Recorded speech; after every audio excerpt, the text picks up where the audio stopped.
ఓం విఘ్నేశ్వరాయ నమః.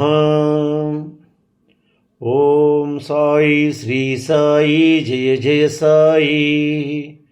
ఓం ఓం కాంతమ్మ, ఓంకారి కాంతమ్మ. అమ్మ కాంతమ్మ తల్లి గురించి అద్భుతమైన విషయాలను తెలుసుకోబోతున్నాము. మొదటిసారిగా ఈ వీడియో చూస్తున్న ప్రతి ఒక్కరూ సబ్స్క్రైబ్ చేసుకోండి, లైక్ చేసి షేర్ చేయండి. ప్రతి ఒక్కరూ భక్తి బంధువులు కండి అమ్మ ఒడిని చేరుకోండి. ప్రక్కనున్న బెల్ సింబల్ని నొక్కండి. మొదలు పెట్టుకుందామా? తల్లి డేగపూడి నందు 1999 సంవత్సరమున చాటుకు పోతానని చెప్పడము, నిమిషము తేడా లేకుండా తాను సమాధి సోపానమును అలంకరించి కూడా భక్తుల బాగోగులను చూస్తున్నారు. షిరిడి సాయిబాబా వారు కూడా చెప్పినారు, తన భక్తులకు నా సమాధి మాట్లాడును, సమాధి సోపానమును దర్శించిన వారికి చిరకాల బాధలు తొలగును, నా భక్తులను నేను పస్తులుండనివ్వను అని, నన్ను నమ్మి నా పిలుపు ఒక్కసారి స్మరించిన చాలు అని, నా రూపము ఏ చోటనున్నా అక్కడ ఉంటానని చాటి దేశ విదేశాలలోనే కాక ప్రతి ఇంటా కూడా శ్రీరాముడు శ్రీకృష్ణుడు లాగానే షిరిడి సాయిబాబా వారు పూజలు సేవలు అందుకొనుతున్నారు. గొలగమూడి వెంకయ్య స్వామి వారు కూడా రాబో రోజులలో గొలగమూడిలో గోవు పాదమంత స్థలము దొరకదు అని నిత్య అన్నదానం చేయుచు తన దుని చుట్టూ తిరిగిన వారికి కోటి పుణ్య ఫలముని చాటిన తరువాత దాదాపు ఈనాటికి నెల్లూరు జిల్లాలోనే 125 దేవస్థానములలో స్వామివారు పూజలు అందుకుంటున్నారు. అంటే వెంకయ్య స్వామి గురించి ఏమి చెప్పమంటారు? ఈరోజు మన ఆంధ్ర, తెలంగాణ, తెలుగు రాష్ట్రాలే కాక దేశ విదేశాల వారు ఒక యాత్రాస్థలముగా గుర్తించినారు గొలగముడి సీమను.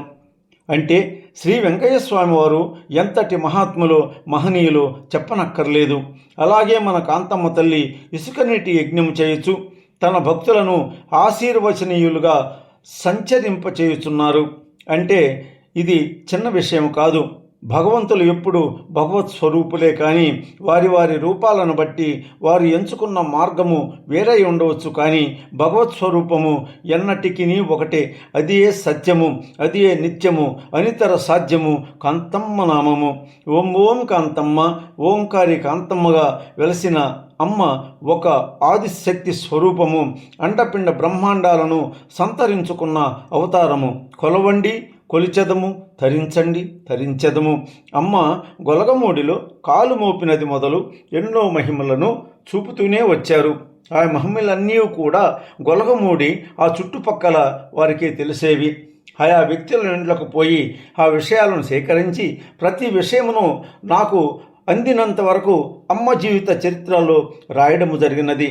అమ్మ చేష్టలు, అమ్మ పడిన బాధలు, అమ్మ అవతార విశేషాలు, అమ్మ నడవడిక, అమ్మ ప్రేమానురాగాలు, అమ్మ భవబంధాలు, అమ్మ కాంతమ్మ తల్లి భావాలు, అమ్మ నైతిక విలువలు నాకు తెలిసినంత వరకు, నాకు నా మనసునకు అమ్మ అందించినంత వరకు ప్రియాతి ప్రియులైన పాఠక మహాశయులకు అందించగలిగాను.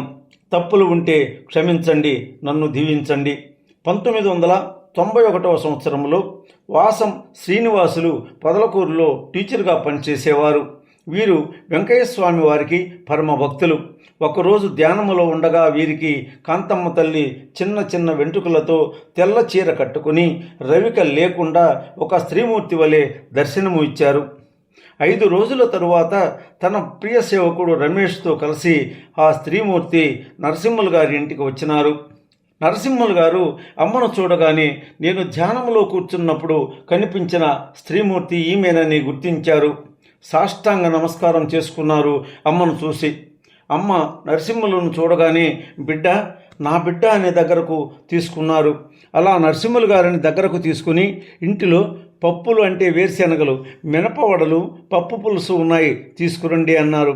కాంతమ్మ తల్లిని చూడగానే తన ఇంటిలో ఉన్న వస్తువులను చెప్పినారంటే అమ్మవారు సామాన్య స్త్రీమూర్తి కాదు అని, శక్తివంతురాలని నరసింహుల వారికి అర్థమైంది. అది మొదలు నరసింహులు కాంతమ్మ తల్లి దీవెనలు పొంది భక్తిగా అమ్మ సేవ చేసుకున్నారు. భజనలు చేసుకునేవారు. అమ్మ దర్శనము, అమ్మ ఆరాధనా కార్యక్రమాలకు తూచా తప్పకుండా వస్తుంటారు నరసింహుల వారు. నెల్లూరు నర్తకీ థియేటర్ పక్కన ఫర్నిచర్ షాపు నడుపుతున్న గుండాల మురళీ గారు వ్యాపారంలో నష్టపోయి ఆర్థిక ఇబ్బందులకు గురైనారు. ప్రాణ స్నేహితులు సైతం మోసం చేశారు. ఈ బాధల నుండి బయటపడటకు మురళీ గారు గొలగమూడికి వెళ్ళి వెంకయ్యస్వామి వారిని సేవించుచున్నాడు. ఆ సమయంలో డేగపొడిలో ఉన్న కాంతమ్మను గూర్చి తెలుసుకుని డేగపొడికి వెళ్ళాడు. మురళిని చూసిన కాంతమ్మ తల్లి రా నాయన రా అని ఆప్యాయంగా దగ్గరకు చేర్చుకున్నారు. ఆ రోజే మురళి వెంట కారులో నెల్లూరుకి అమ్మ వచ్చినారు. కొత్త కుండలు తెప్పించమన్నారు. తెచ్చిన ఆ కుండలను కాంతమ్మ తల్లి పగలగొడుతున్నారు. అప్పుడు మురళి గారు సుబ్బారెడ్డి స్వామి దగ్గరకు వచ్చి, స్వామి, కొత్త కుండలు తెప్పించి పగలగొడుతున్నారు అమ్మానని అడిగాడు.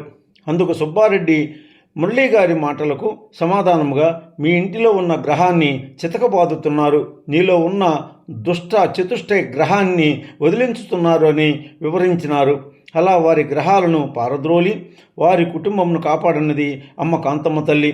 ఆ రోజు నుండి మురళీ గారి కుటుంబము కాంతమ్మ తల్లి సేవలో తరించుచున్నారు.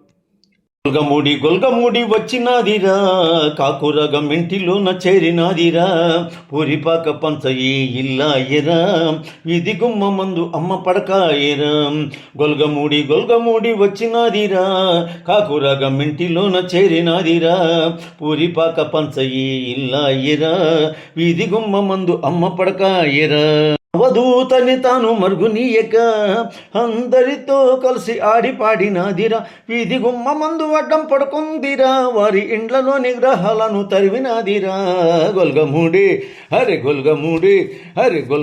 గొల్గమూడి వచ్చినాదిరా, కాకురగం ఇంటిలోన చేరినాదిరా, పూరిపాక పంచయే ఇల్లాయరా, వీధి గుమ్మ మందు అమ్మ పడకాయరా.